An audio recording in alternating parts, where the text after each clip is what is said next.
And we're live. Good evening, everybody. Thank you so much for joining us. Sorry, we're a little bit late to get started today, but trains, stations, and all sorts of stuff holding my family up tonight. First came across my guest tonight, Kevin Merredith, widely known as Lomo Kev, when I was listening to an interview between Stephen Cottrell and Ted Forbes, where they were discussing his work. So I thought I'd do a little bit of a check his work out online, and lo and behold, I was just totally fascinated by his work. So this evening, my guest is Kevin Merredith, better known as Lomo Kev. Welcome to the show. Thank you for having me, Paul. No problem at all. I trust the weather's better where it is down in Brighton than it is where I am. It's been absolutely atrocious over the last 2 or 3 days, but it's been bad here. It's been bad here as well. But to this evening, it's got nice. Where are you anyway? I don't even know where you are. I'm just south of London myself, so. Oh well, where's that? Because I'm south of London. You can't be that much. To the Bromley area, which is about 30 minutes from London, so okay. It's pretty close to London, so as things go. So let's just quickly talk about this as Ted Forbes, because you had some contact with Ted over a particular subject matter. Could you just talk us through that? It's sort of basically as a straight lead into to you. How did this conversation with Ted start off? Well, I don't know how I came across his podcast, but it was when I was writing my second book, 52 Photographic Projects, or Photo Up in America, and I was sort of trying to sort of write the best way to explain exposure to a novice. And on one of his podcasts, he talked about this. I think it's called the bathtub analogy. So where you explain exposure in terms of a bathtub, and so what you say is like the tap or the opening where the water comes out of, that's your kind of aperture. So if you've got a tiny aperture, then a little amount of water goes drip through, and it will fill your bath up slowly. So when you've got a full bath, that's a good even exposure. So if you've got a tiny aperture, it's going to take a long time to fill up, and you have a long shutter speed. So you have a long shutter speed, small aperture. Then if your tap's wide open, you've got a big aperture, so the water gushes through, and then your bath fills up quick. So you've got a quick or fast shutter speed and a wide aperture, and that's how you can explain the kind of exposure, aperture, shutter speed relationship to people. And then I emailed him. I said, "Oh, did you actually come up with that?" And he's like, "Oh no." He pointed me in the direction of someone else and said he thinks he came up with it. And that guy thinks, I don't know if he said he came up with it or he can't remember where he had it, but he was happy for to use it in the book, which was great. And and I just got chatting to him, and he was just like, "Yeah, Ted's a really nice guy." Very approachable guys, and he comes over that way in his podcast. No, definitely. He's an avid watch for me, to be quite honest with you. So let's start off at the beginning here. I don't know whether to call you Lomo, whether to call you Kevin. I'm going to call you Kevin. Call me Kevin because that's your name exactly. Yeah. How did photography get started for you? Where did this all start? It started in the late 90s or mid 90s. I left school and I was predicted to fail on my GCSEs. I think for Americans that's like the equivalent of SATs or something. But I was predicted to fail them all, and then I didn't. And I was booked in to sort of retake my GCSEs, and I didn't have to do that. So then I was like, I can just do anything I want. So I went and did an art course. And when you go and do an art course, you kind of get this list of stuff you have to buy, like, charcoal, pastels, and paper, and all this kind of stuff. And on the list was SLR camera. I didn't even know what an SLR camera was. But on the thing it said, we recommend you go to this second-hand camera shop in Dover, and they kind of like advised you what to get. And I mean, like, it was like a proper manual Yashica camera. I think it had so you had like a little needle showing your exposure, so you would change the shutter speed and the aperture, and then you get this needle like that, and then when it was in the middle you had a good exposure. But we had our induction into photography, and it was all kind of explained to us, and I just got it. I was like, yeah, this is good. So I did my first roll of film, and like unlike quite a lot of the people in that first class, there was only a few of us who actually I got like an evenly exposed frame every single time. So I kind of just got it, and it kind of just went from there, really. But So oh yeah, so your first camera was a Yashica, I assume, with a straight 50mm lens. no, actually, I think unfortunately I didn't, because at the time it's just that I didn't know anything about it. But no, usually when you buy those old kind of SLRs, yeah, it does have a 50mm lens, but no, Yeah. unfortunately, I think pretty sure it had a zoom on it. I think it was, I don't know quite what it was. Mhm. I want to say that it was a Chica and it had a 90 in the title, but there was, but yeah, no, I think the lens must have been about maybe a 50 to 70 or 50 to 80. I'm not sure. Right. That's just guessing now. So it wasn't a prime lens for sure, though.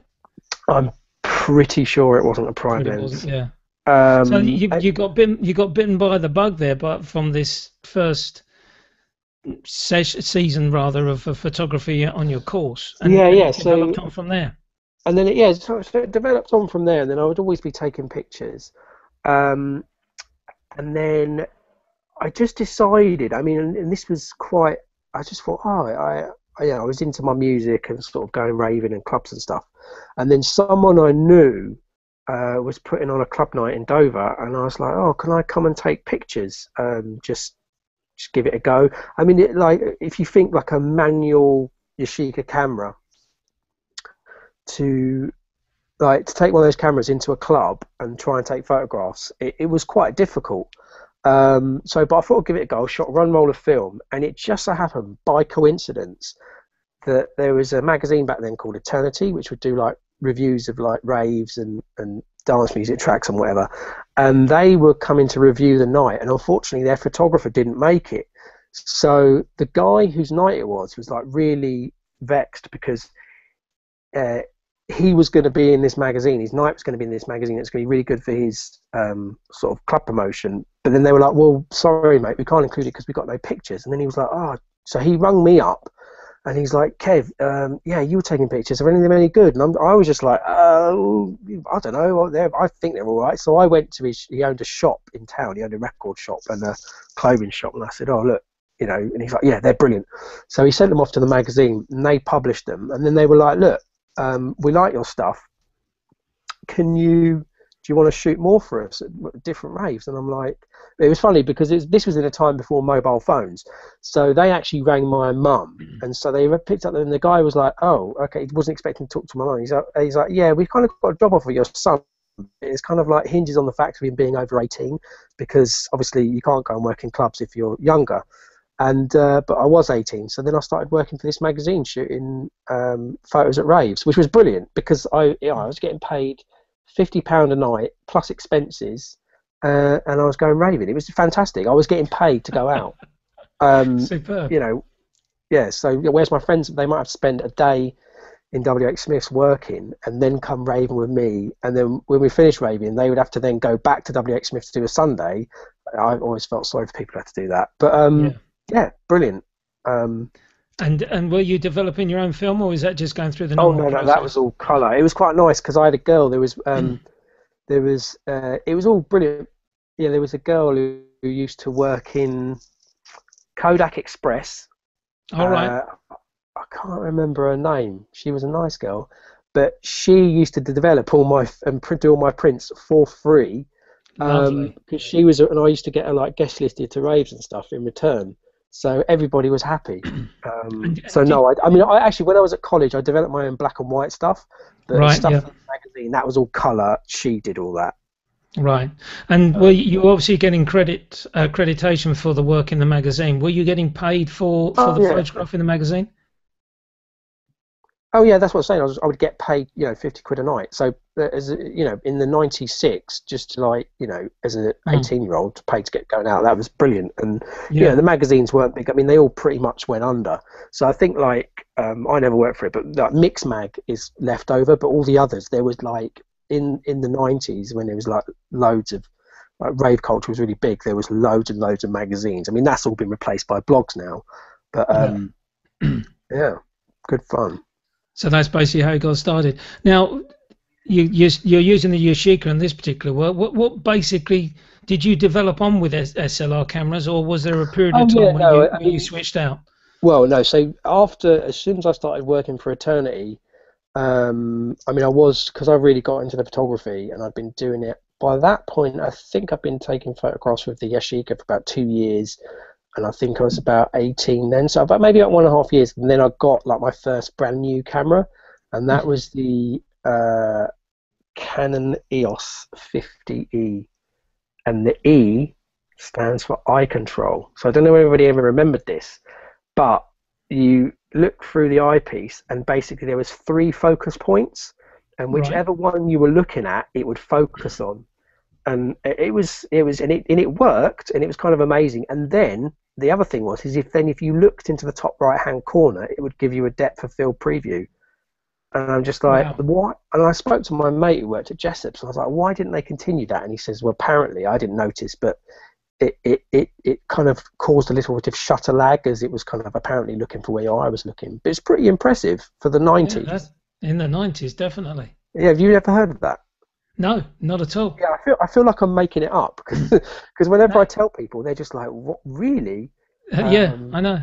Yeah, I remember the because I was using Nikon in the 90s, and I remember a friend of mine came over from Canada, and he had a Minolta, and he was going out buying all these tiny little discs that were fitting into the camera to give him all these different I don't know, effects that he could actually do in the camera. Exactly. Is it a film camera or digital? Yeah, it was a film camera.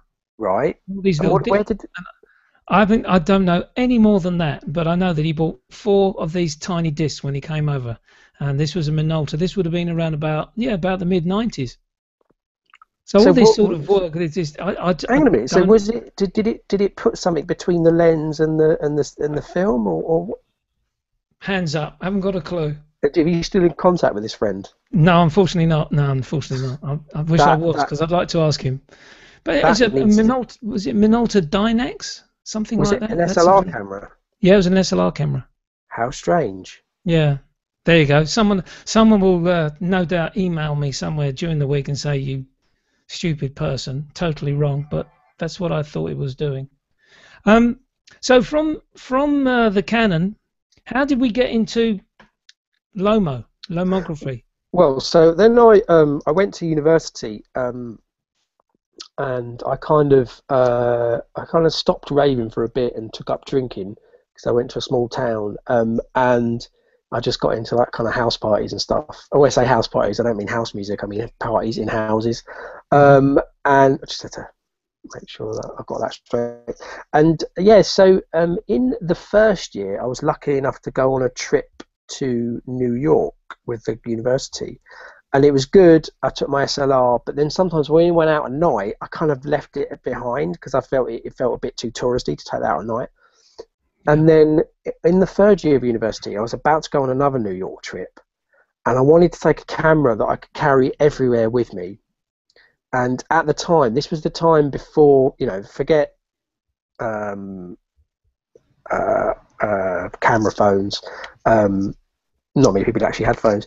And then obviously compact digital cameras didn't exist. A decent compact autofocus camera, like say the top of the range, like Nikon 35TA, was like 500 quid, and like a Contax T2, similar pricing, way out of the price range of a student.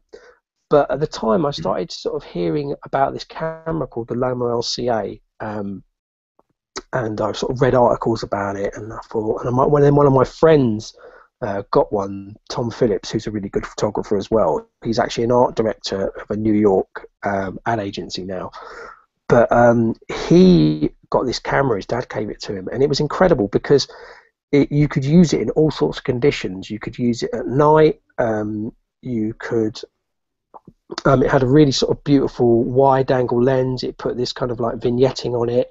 A lot of people use something called cross-processing with it. It's where you use slide film and develop it as negative film, and that exaggerated the vignetting effect. But the best feature is if you're in a dark room and you press the shutter down, press the shutter button down, the shutter stays open for as long as it needs to. So you'll hear this clonk of it opening. As long as you keep your finger held on the button, it stays open. Then after about, say, 30 seconds, it will close again. So it can do like, it's weird. It does like it it can do a shutter with like in increments of like 30, 31 seconds. It doesn't matter. It really mixes it up. Whereas a normal SLR will just basically go like 15 seconds, 20 seconds, 30 seconds. It literally can do any kind of length of exposure. So it's really good for taking photographs at night time. Obviously, you've got to keep it steady. Of course, yeah. But at the time, to have a camera that was that compact and that small, because if you went into Boots, and that's where most people bought their cameras, and said I'd like a camera, you would get this kind of camera that was basically good for daylight, and then it would have a flash, and that would be about it. You might have a nighttime mode, but it wouldn't have been that great. But the Lomo, the images you used to get from it were incredible, and that really changed my photography. And also the other thing about it is you could carry it everywhere. So from that moment on, so since 1998, I've carried a camera everywhere I went. So I think that kind of gave me an edge with my photography. I've kind of lost that advantage now, because now everybody has a camera everywhere they go, and for the most part, the camera and the camera in the iPhone 5S and 5 is really good. There's now a HTC phone that came out a few months ago. I don't know whether you've seen this, where you can actually I've heard about it. You can readjust the focus after you've taken the picture. It's a bit like the Litro camera. Yeah. And I haven't seen the pictures blown up big, but I've seen the pictures on the back of the screen. I've seen the refocusing, because I've had a go of one, and I was blown away by it. It literally, it's as if you've got like a high-end 50mm lens, prime lens on it. It is like wow. But it'd be interesting to see it printed like at a decent size. Yeah, that's right. So we're now into Lomo. So basically, what did the Yashica was that it? It just stayed on the shelf from then on, or did you still carry on using that for other work?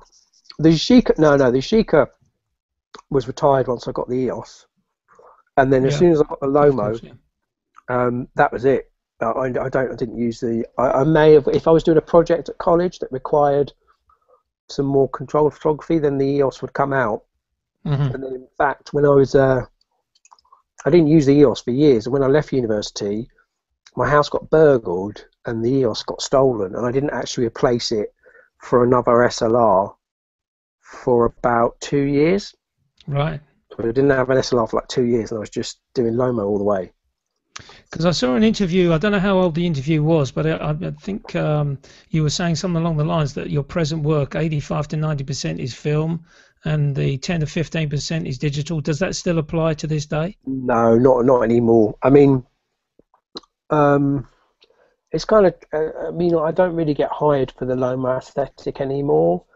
And also with certain jobs, like last Saturday, I was sort of photographing a theatre workshop, and in low light, you really need to use digital now. And also for a while, I was very I had like the first 5D, and I thought it was incredible, but it still lacked in exposure latitude. But now all the digital cameras I have, their exposure latitude is incredible. Like, you can shoot into the sun, and then you can have someone silhouetted, and then if you want, you can start to pull out detail of their silhouette and also knock it back so it's not fully overexposed where the kind of sun's shining into the camera, which is just incredible. But a few years back, that wasn't possible. But now with the cameras I've got, and that's like Samsung cameras, Canon and Olympus, their sensors are all incredible for latitude. Yeah, and it is amazing with the post-editing. I use Lightroom myself, that with that sort of equipment, how much detail you can pull out, push away, and change the effect of the photograph. It's quite amazing how it's developed, isn't it? It's truly amazing. Okay, what I'd like to do now is I'm going to switch to the screen share, and I made a board up of Kevin's work here for those that are watching, and what I've asked Kevin to do is, as I bring up his screen, is that showing now? Because we did have some problems with this earlier on. Is that showing now okay? That's cool. Okay. Okay, so what I'm going to do here is, I've done this before with other guests, as I'm hoping my viewers have seen before. I'll just click around on this board that I've created of Kevin's work, which using Pinterest, and if you'd just like to talk us through, Kevin, these, let me just bear with you 1 second, with these images, then you fire away. This one here showing the red cones and the arrow. Yeah, that was. I mean, one of the things I like to do is I like to like really simplify my photographs. So this was just in New York, and I was just like, I like to have like, have images as simple as possible and as few elements as possible. So I just saw these, these traffic cones and the little direction thing, and I was like, oh, I like that. And this is a cross-processed image. So this is what I'm talking about. This is where you shoot slide film, you develop it. Well, you don't, but the photo lab will develop it as a negative film. So instead of like a positive image, you get back a very highly saturated, high contrast negative. So you just like, so the black is just the shadow is just completely black, and then the sort of colours really kind of pop out. Really dynamic image. I don't know why, but when I look at that, I think of Soul Lighter. I think it's because of the red, one of my favourite street photographers, Soul Lighter. This one here, I remember in the interview I was watching, this is quite a significant photograph that you took. Could you talk us through this particular image, Kevin? Yeah, I mean, if I'm going to be completely honest, I mean, please do. Right, right, so basically I'm going to blow my own trumpet and I'm going to shoot myself down. So this is like, compositionally, is pretty perfect. So you've got this kind of area of red that's sort of framed by that bit of white limestone, and also you've got like the kind of like the direction she's traveling, you've got like a nice big area of space in front of it, and you've got that kind of motion blur, because when I took this I was actually cycling alongside her. Now, that said, oh, right. Yeah, I was actually on a bike as well. That's why you got the motion blur. Now, that said, what the original plan was is this was Imogen Heap, and she hired me to take photographs to go on the inlay card of one of her albums.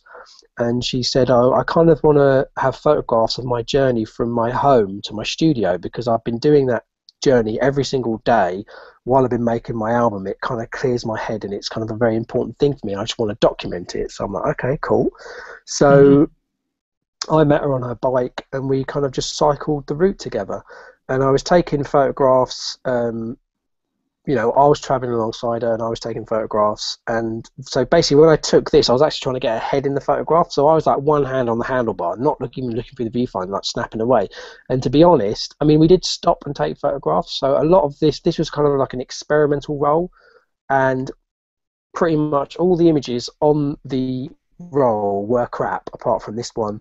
And this was the first picture on the roll. So I could have just done it, and funny enough, she didn't end up actually using that image, which is bizarre. But total bizarre, yeah. I got quite well known for it because it was in the early days of Flickr. Yeah. And I uploaded this image to Flickr, and it just, from that point on, my Flickr went mental. And then Flickr actually came to me and said, oh, we really like this image, can we use it on our sign-in page? So then, in rotation with like 5 other images, when you went to Flickr, you would periodically see that photograph. So from that point on, it obviously said by Lomo Curve. I just got like a really big following on Flickr, which was nice. I'm just going to come out of screen share because I want to talk about this Flickr thing, because this is, again, I was listening to this interview you had, and I think you, in actual fact, when you gave the presentation at the Google, you mentioned it. You joined Flickr. When I gave that talk at Google, by the way, Google Plus didn't exist. I'm pretty sure it didn't exist. No, I don't think it did from the date. So this image goes onto Flickr, and you were fortunate in a way of being part of the Flickr change, this development of photography on the internet at quite an early stage in so the start of Flickr, weren't you? Yeah, well, I think it's really, when you think about it, when Flickr first launched, there was no Twitter, there was no Instagram. Facebook was only open to people who had like an email address that was from an educational establishment. Yeah. So that's how it started. So it was just Harvard students, and then the other one, Yale, and then they kind of like started including more and more universities until it was like all the universities in the world, and then they opened to the public. But back then, the only social network that was available for everybody was Flickr. That's probably a sweeping statement. There were probably other littler ones, but there was a glory day of Flickr, because all my friends were on it. And it was good for me because it was a photography platform, and I was really into photography. so it was just incredible, and there was a fantastic community, and I made some really good friends. So like at the moment, I share an office with a girl I know through Flickr, and then she met her husband through Flickr, Amazing. and then I know lots of other people through Flickr. Right. Yeah. So we've got. Let's go back to the Pinterest board. Wait for this to click up. Is that showing all right now? Yep. I've got to make sure I'm on the U. That's it. I really like this shot you took of the. I'm assuming that's a woman standing there with her handbag, makeup bag. Is that what it is? I You're in think touch with your fellow inside, aren't you? I had no idea what that was. I've carried a few of those from the car to the hotels for my wife. Don't you worry. I'm not proud. So tell us about this photograph then, Kevin. That was a more recent one. That was in the last year or so, or a couple of years. Again, this is like a cross-process photograph, but I just saw.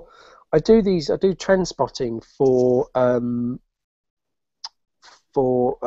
used to do it for a local magazine. I'll talk more about that later. But I'd actually shot this girl before, so I wasn't going to do a full portrait. But I just was like, I just loved that kind of. I just looked down. It was just like this perfect kind of little scene of the kind of, the brogues that match the now that I know to be a makeup bag, and yeah, sometimes I just love the little details. Of people's fashion. I just thought it was I just saw it was beautiful. Kind of just turned around my camera and just took it.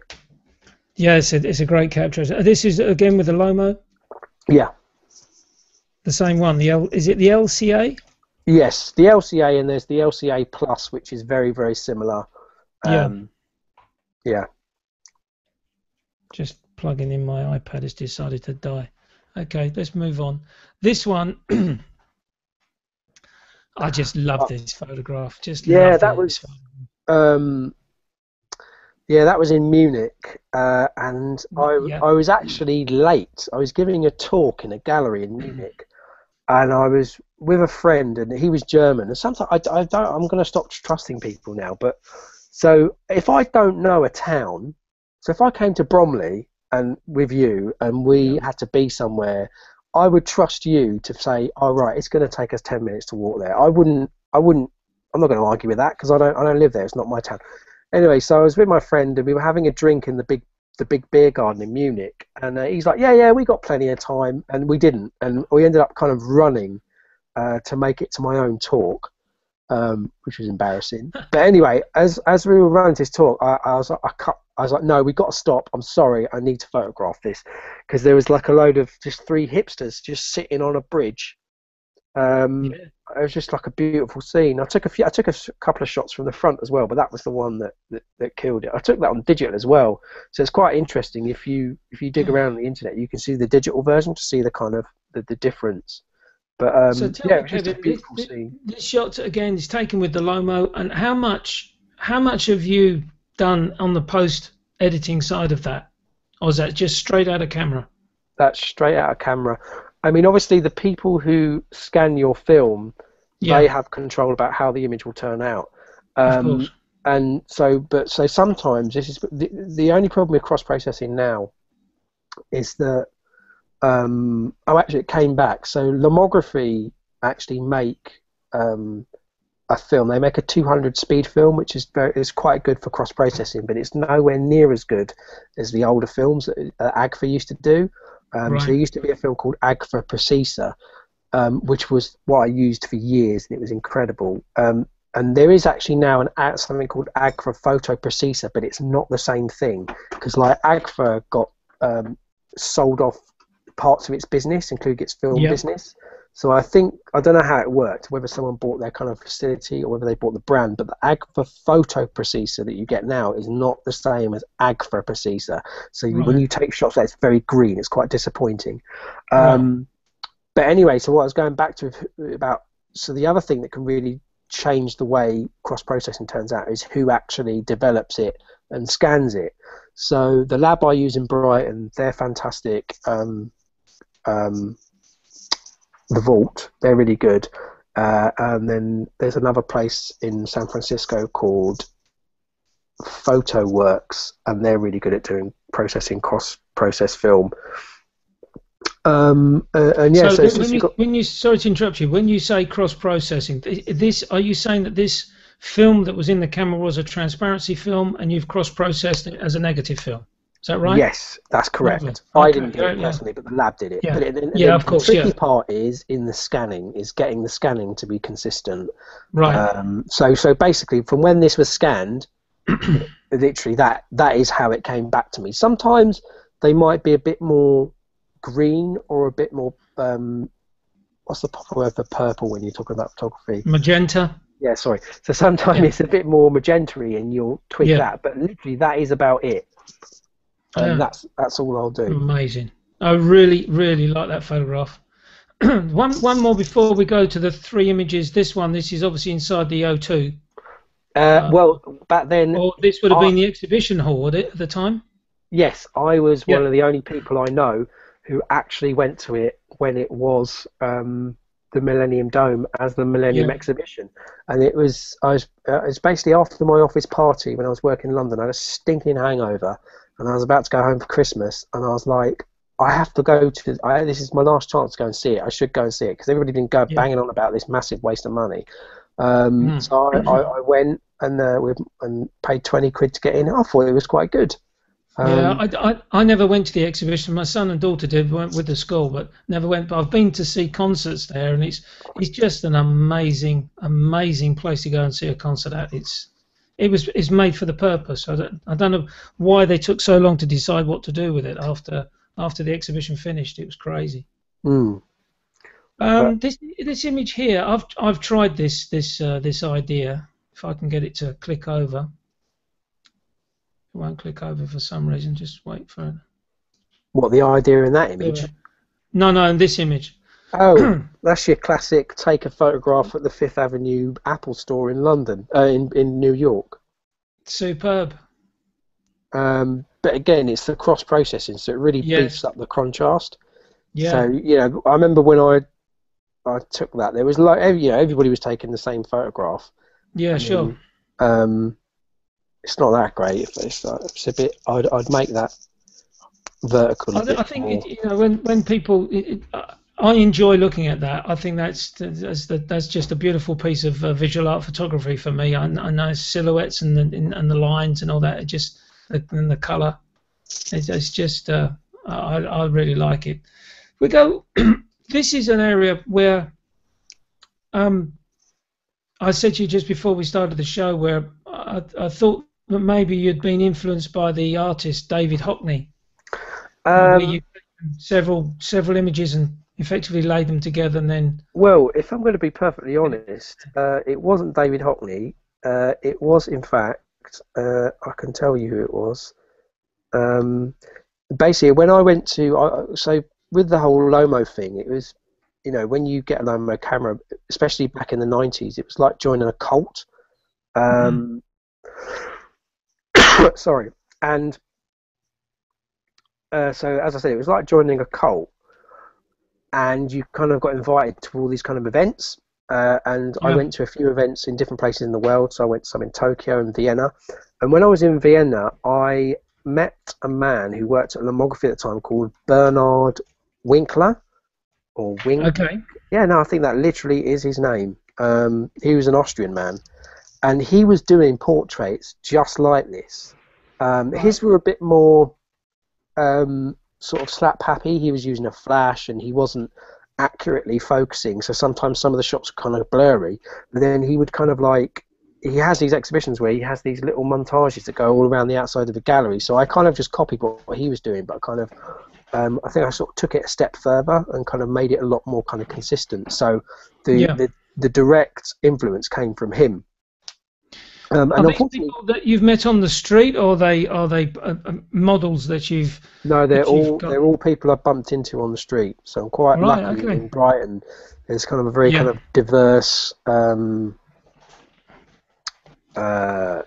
basically way people dress can compared to other parts of the country can very be quite true. individualistic. It's a street photographer's haven, I would have thought, from what I Yeah, can no, see from not only your work but other work that I've seen from that area. There's a lot of students down that way as well, isn't there? You got well, you got yeah, Eastbourne just this is the along thing. the If you were road to there. combine Sussex and Brighton University, it would Yeah, be one of the biggest universities for student population in the country, one of the yeah, biggest. So it'd be yeah, like in the top 10 if you combine both yeah, those universities. So yeah, we've got a lot of students. yeah. And this one here, which just love the length of those trousers. I think they're Yeah, I superb. know. But it's like, sometimes I love that kind of contrast where he's wearing a suit, but you've got the kind of sort of grungy Yeah, graffiti in the background. that's right. So the top half, if you just put your hand over across the bottom half, you put the top half there, and he could be something out of the '60s. Mm. And it's just love it. But yeah, Really. that's what I love is the style is so diverse. So I've actually got I mean I post these all over, so I post them in batches to like Google Yeah, Plus, but they're kind of, I mean I've got like a really huge best of set on my website, and then I've yeah. actually got a Tumblr specifically for this project. So it's a bit of a mouthful. It's Fragmented Portraits Okay. .tumblr.com. So that's I where you think can see that. what we can do, perhaps we'll put that in, as we turn the show notes at the end of the show. If you would Okay. kindly email those through to me or message those through, Yeah. then I can put them in the blog. Because after the show, what I do is I do a blog for guys to read up on bits of the show to for people to get all the necessary links from. Um, one final image, because I've got a little story to say about this one. I didn't realise that Kevin had taken this image until I saw it this morning, funnily enough. Well, there was that. I mean, that's from Instagram, but there is. I did actually do a montage Yeah. portrait of that as well. Oh, did you? Oh, going back. I wanted to ask a question about this fella here, which I think, if I quickly go over the other three, am I correct in assuming here that you're not standing still and what I would term panning the photograph in terms of individual shots? In other words, are you actually what I would term as squatting down as you go down with the photograph, or are you? Yes, so Yeah. that's correct. So the camera always stays level. So the camera Yes. starts off on the ground, and then I Yeah. actually raise it up, and it always stays. The camera is always exactly 80 centimeters away from the subject, and then Yeah. it kind of just raises up. So it's never ever panned up or down. Because if you Yeah. did do that, you'd get some really weird effects, and it wouldn't kind of fit Yeah. together. Yeah. That's right. Yeah. Yeah. Going back to our friend Max Miller here, impersonator of. It turns out, I was just saying to Kevin before the show started, that my father-in-law's father used to mimic Max Miller in the Second World War and got into a little bit of trouble about it. But anyway, this is a. How long ago did you take this photograph of Jamie Kenner? And I think this been about maybe 2 or 3 years ago. Right. Okay. So Jamie Kenner was actually doing he did a play. It was amazing where it was about Max Miller's private life, and Yeah. then quite often he would then go into character and to pretend to be on stage. But it's a fantastic play. Yeah. And yeah, no, so I think after this, Jamie went on that to actually be in Warhorse in the West End. Oh, really? So yeah, no, it all worked out well. But he Yeah. was fantastic at doing because it was the range of because Max Miller had a really weird relationship with his mum, and in the That's play right. his mum dies, and Jamie portrayed all that, and it was really kind of, he could do the really kind of funny comedy stuff, but then it was Yeah. switching to the really kind of sad stuff, and he had like a really Yeah. weird relationship where he had a wife and a mistress, and it was all kind of, Yeah. yeah, it was He was. fantastic. And watching this play, I just think, why hasn't anybody made a film of this? It would be absolutely, that is a movie waiting to be made. I tell you. It is. It is. You're quite right. He was a real. I've seen some old movies of him on stage, and he was one hell of a character when he got. He really did. He was right on the knuckle, as we would say now. Of course, today the boundaries are open. You can effectively say what you like. And Oh get yeah, away but with it's it. that whole thing is they would have censors in the theatre saying no, you can't say that, so they had Exactly to. right. Yeah.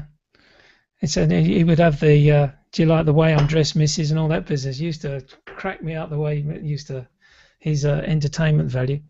Let's get back to we've talked about the flickr before, and that obviously started everything off, and you've got a very good following. But now we're now for the Lomo Curve is moving on now. You write your own books. You also do workshops. This, by the sound of things, from what you were saying before, and I know you can't give us too much detail, this is taking up quite a bit of your time now with writing and the odd workshop from time to time. Is that, would I be correct in saying that? Yeah, I mean, I try to run a workshop like every 6 weeks, and then I mean, I haven't. I mean, I do. I mean, I actually write more on my own blog at the moment, although I have just started writing a column for Amateur Photographer. All right. It's quite good fun because it's an opinion piece, so I can basically say whatever I want.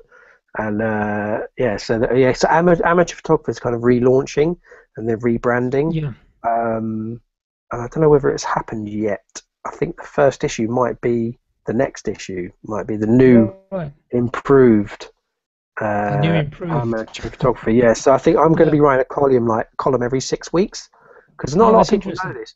What I didn't realise, Amateur Photographer is weekly, and it's also, I think it's like 130 years old.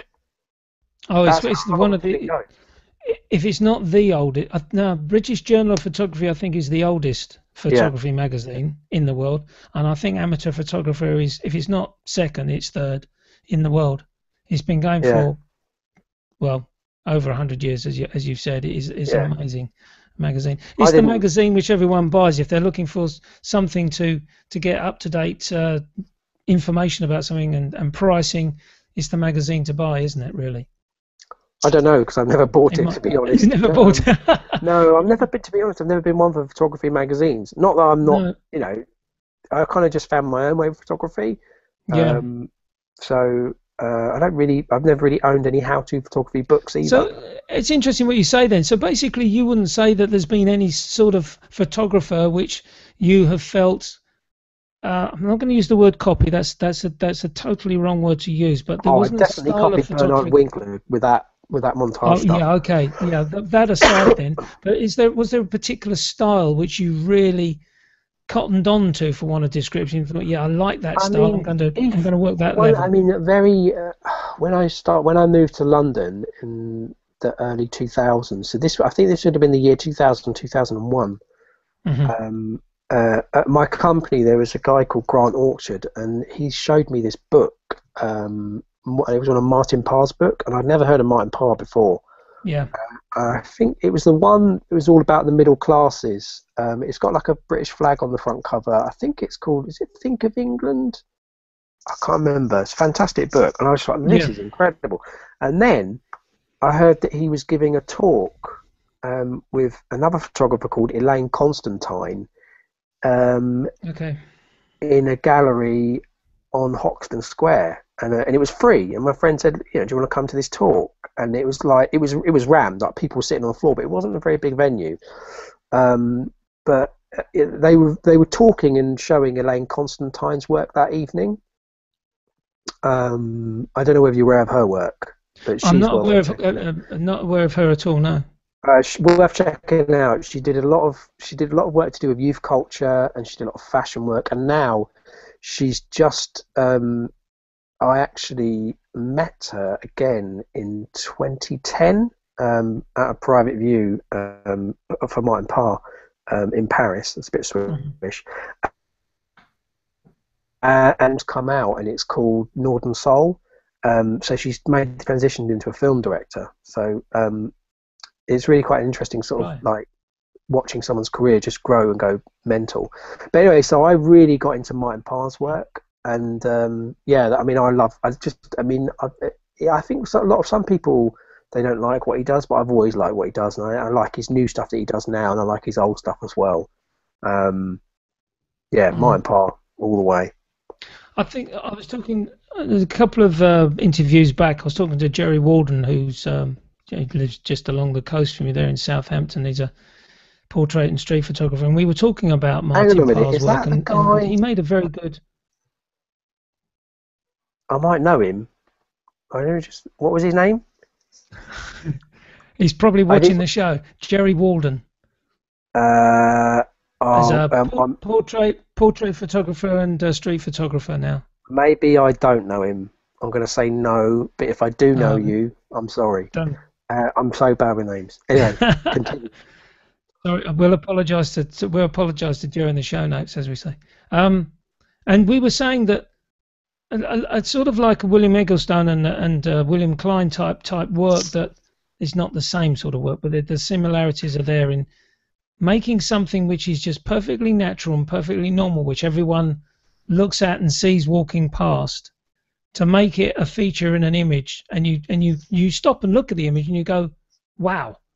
And that's the only way that I can describe Martin's work. It's very, very. There's a lot of documentary thought gone into his style of photography that I find, which I think we'll get onto later, because we're going to talk about him a little bit more later on.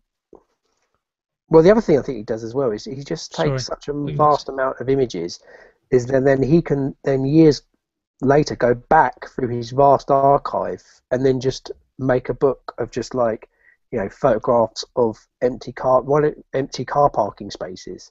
Do you know what I mean? Yes. So he can have these kind of ongoing projects, and then he can just suddenly, once you can get like a book worth of decent images together, you got yourself a project, you know. So it's just that. Yeah, I mean, I've seen his whole setup and his kind of archive, and he's got 2 or 3 people who constantly work for him. And I think, you know, I sort of said to him, oh, you know, how do you deal with all your photographs? And he's like, oh, you know, once I'm done, I just pop the memory cards in the post to my studio and they deal with it. And he just brilliant. That's how they get on with it. Tell me about your workflow in terms of you're writing your blog. You're doing Flickr, a little bit Google Plus. Is that a major requirement of your social networking now? Well, I mean, it's tricky because since I've had children or a child, it's just the amount of pressure on your time is massive. So to be honest, the social networks I like the most are like Twitter and Flickr. And then occasionally I will post to Facebook and Google Plus. But but the main ones will be Instagram. Yeah, definitely Instagram. I love Instagram. Flickr and Twitter. I say those are my own blog. And the thing, I mean, I've got a camera called a Samsung Galaxy NX, which basically it's an SLR type camera. It runs Android, so it means I can take high quality photographs and then post them to Instagram directly from the camera. It's amazing. But then the great thing is I've posted it to Instagram, but then I've also got this high quality raw file, because sometimes when I look at my old Instagram pictures, I'm just like, oh, I wish I took that on a proper camera, because I think that is actually a beautiful image, and I've kind of just wasted a photograph by shooting it on an iPhone. Do you know what I mean? But so now I don't have that. Are you talking about iPhone photography on the Instagram, or are you talking about your Lomo photography on the Instagram? I don't put my Lomo photography on the Instagram. I put I use the Samsung Galaxy NX, which is essentially like an SLR type camera, but it runs Android, so I can post from there in the moment. Whereas I used to just shoot like a lot of people just on the iPhone, but I feel that's kind of like a waste, because you can then you're limited what you can do with that image afterwards. Do you know what I mean? Because the quality's not there. I use my iPhone quite a bit. I love using Hipstamatic and all the different lenses and film setups that you can have in the Hipstamatic. Which I quite enjoy using that, and then put stuff out on the Instagram and Flickr and other things. So at that stage of the show, Kevin, where I give you a name of a photographer or an artist, and you give me a one-word association of either that person or his work. So the first one off is an artist in my book, although he does do a bit of photography as well, is David Hockney. Montage. Yeah, it does a lot of work on that. Do you want me a one-word answer, or do you want me to elaborate? No, that's fine. No, that's exactly what I'm looking. And then we discuss further on from that, that's brilliant. I think that I saw him do a documentary on television with where he was doing these enormous montages of it would be the Grand Canyon, I believe, and the work that he's put into it. I find his work amazing to look at. Martin Parr is the next one, which we've just been talking about. So one word association for Martin Parr. Oh, nice. because he's a very nice man. Because I've met him on occasions, and he's fantastic. And I know, and not only that, I know so many other people who've met him. He's actually genuinely interested in the grassroots of photography. Yeah. So, yeah, I would say nice. He lives in your area, doesn't he? No, he lives in Bristol. Oh, he's in Bristol. Okay. Yeah. I thought he was a Brighton lad. The next one on the list here is Eric Kim. He's for me, he's one of my favourite street photographers at the moment. I'm going to say balls, because he's incredible. Just the way he works and just the front he's got is incredible. So yeah, my one-word association with him is definitely he's got balls. Balls are ballsy. I was watching a video of his only 2 or 3 nights ago, and my exact words were, "How do you get away with this?" He goes up and he's taking photographs of children, and it's not just one photograph, is it? It's 3 or 4, and he just carries on until he's got the image that he wants, and then on he walks. Some of his documentaries are very enlightening, to say the least. Next one on the list is Joel Meyerowitz. I'm going to say pretentious. I like his work, but just when you watch him on The Genius of Photography, he just comes across as a bit kind of like stereotypical but proper pretentious New Yorker. Like out of all on that Genius of Photography doc, all the photographers on there, I just thought, oh, I would hate to be in any kind of social situation with him. I like his work. Okay, so. I'm not going to say anything more on that. Final one on the list. Final one on the list is William Egglestone. Pioneer. Yeah. Was he one of the first? Well, he was one of the very first photographers to start using colour. Colour film, and only ever takes one image. I understand. Takes one image and moves. I've heard that as well. He doesn't stand around and take 3 or 4 images and making sure that he gets it right. But if you look at a book of his work or a website of his work, it's just amazing work. Amazing. It'd be nice to see some of his contact sheets, but that must be nice, because when you look through contact sheets, or especially when you do digital photography and you have like 6 photographs of the same thing, it's just like, oh, it's so boring going through them. But if it was just like literally had, a different image each time, fantastic. Yeah. Hats off to him. Is he still alive? Yes, he is. I'm pretty certain he is. So an old man, but I'm pretty certain he's still alive. The other guy I was going to talk to you about was William Klein, but I know he's still alive. He lives in Paris now.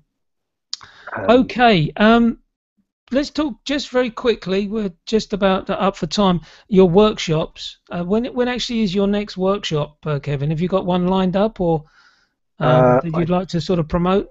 Yeah, no, I've got the next one is on let me click on the web page and find out for certain, is on the 9th and 10th of August. Okay. Now those workshops, you don't have 10 or 12 or 15 people along, do you? It's no, I like to keep them class. small, because of, like, when I first started doing it, I was doing it for a photography studio in Brighton, and they tended sometimes to squeeze quite a few people on. So I think the most I ever had was like 10 people, and I just found it too much. And it's kind of like, to me, I just thought I'd rather have fewer people and it just be a more relaxed experience for everybody.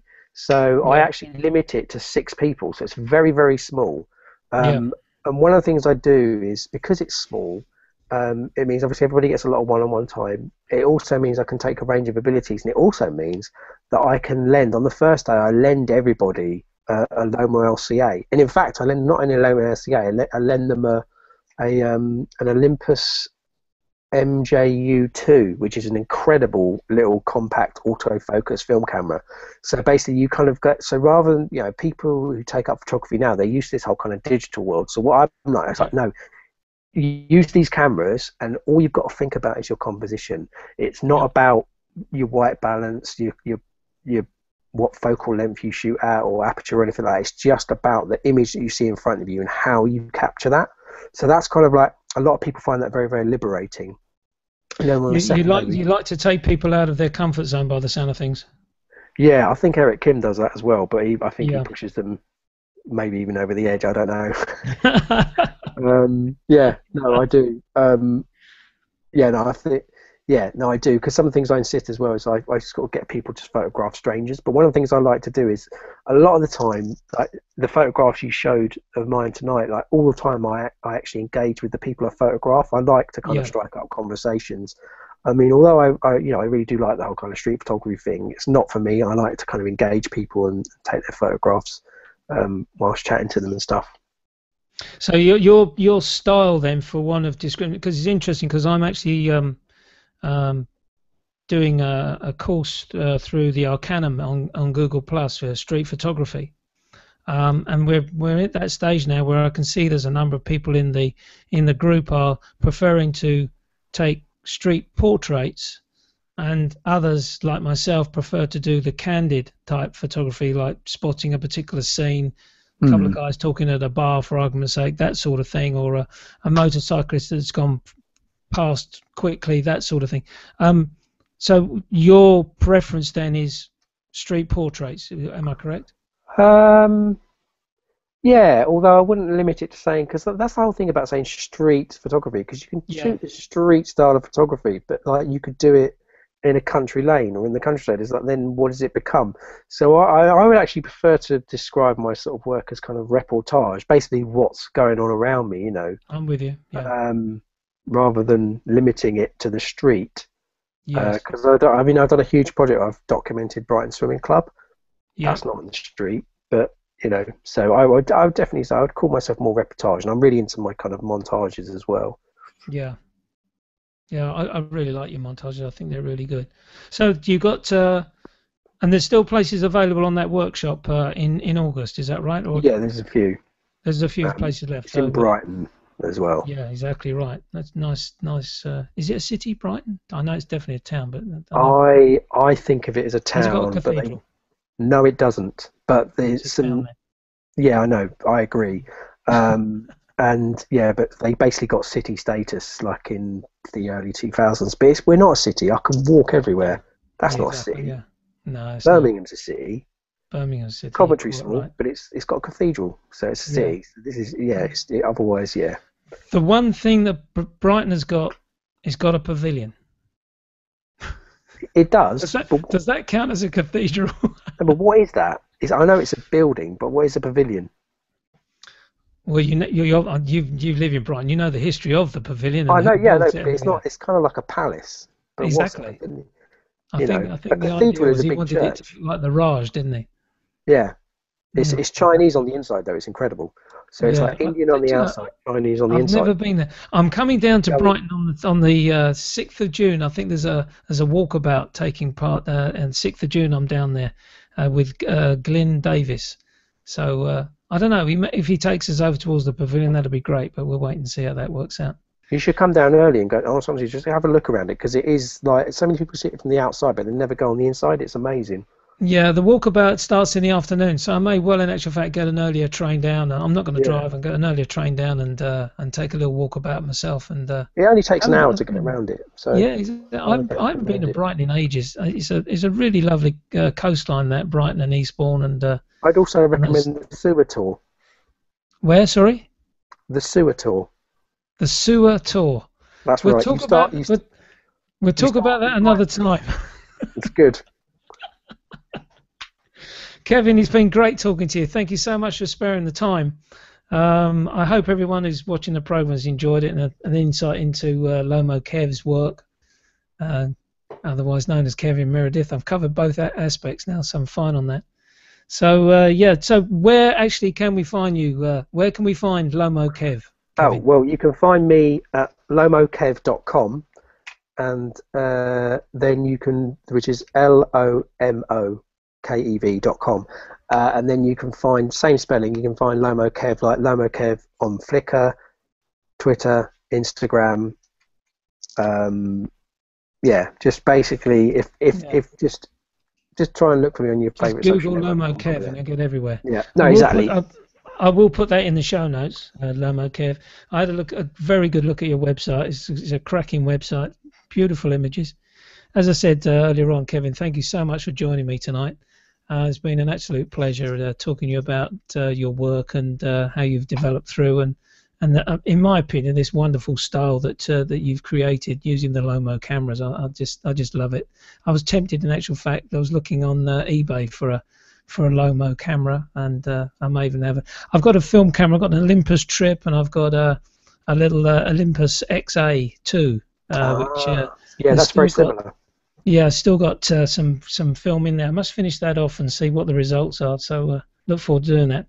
Anyway, everybody, again, thanks again to Kevin for joining us. I hope you've enjoyed the show. And is that time of the show where, as everyone knows, I'm a one camera, one lens guy. When I go out, I don't take a camera, don't take a camera bag. Sorry, so it's leave your camera bag at home. Good night, everybody. Very professional. Thank you.